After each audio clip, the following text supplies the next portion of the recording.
सुरुवातीला बातमी आहे पुण्यातून। पुण्यातील भिडे पूल पाण्याखाली जाण्याची शक्यता आहे आणि खडकवासला धरणातून मुळा-मुठा नदीत पाण्याचा विसर्ग आता सुरू करण्यात आलेला आहे। यामुळे पाणी पुलाला लागलेले आहे, त्यामुळे नदीकाठी रस्ता वाहतुकीसाठी बंद करण्यात आलेला आहे। तर नदी पात्रातील रस्त्यावरती पोलिसांकडून बॅरिगेड्स सुद्धा लावण्यात आलेले आहेत।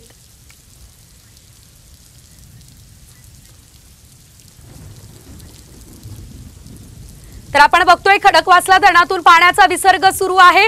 तर खडकवासला धरणातून आता हा मोठ्या प्रमाणात पाण्याचा विसर्ग केला जातोय। अधिकचे अपडेट घेऊयात आमचे प्रतिनिधी अक्षय बडवे यांच्याकडून। ते आपल्यासोबत लाईव्ह जोडले गेलेले आहेत। अक्षय, काय सध्याची परिस्थिती आहे? पाण्याचा प्रवाह किती आहे? सविस्तर माहिती।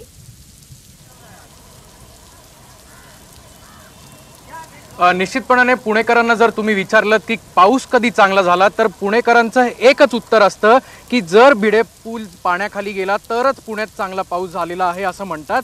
आणि आपण आता सध्या जर परिस्थिती बघितली तर भिडे पुलाला पाणी जे आहे ते लागलेलं आहे आणि अवघ्या काही वेळांमध्ये हा भिडे पूल जो आहे तो संपूर्ण पाण्याखाली जाईल। आणि याच पार्श्वभूमीवर आपण जर बघितलं तर या रस्त्याच्या दोन्ही बाजूला जे पुलाचे दोन्ही बाजूला जे रस्ते आहेत, जो एक रस्ता डेक्कनच्या भागाला जातो आणि दुसरा रस्ता नारायणपेठेला जातो, हे रस्ते जे आहेत ते आता वाहतुकीसाठी बंद करण्यात आलेले आहेत। दोन्ही बाजूला पोलिसांकडून बॅरिकेडिंग करण्यात आलेलं आहे। आपण जर बघितलं तर खडकवासला धरणातून 9000 क्युसेक्स पाण्याचा विसर्ग जो आहे तो सकाळपासून सोडण्यात आला असल्यामुळे नदीपात्र जे आहे ते या ठिकाणी आता भरू लागलेलं आहे आणि भिडे पुलाला पाणी जे आहे ते जवळपास लागलेलं आहे आणि काही वेळातच भिडे पूल जो आहे तो संपूर्ण पाण्याखाली गेलेला आपल्याला पाहायला मिळेल।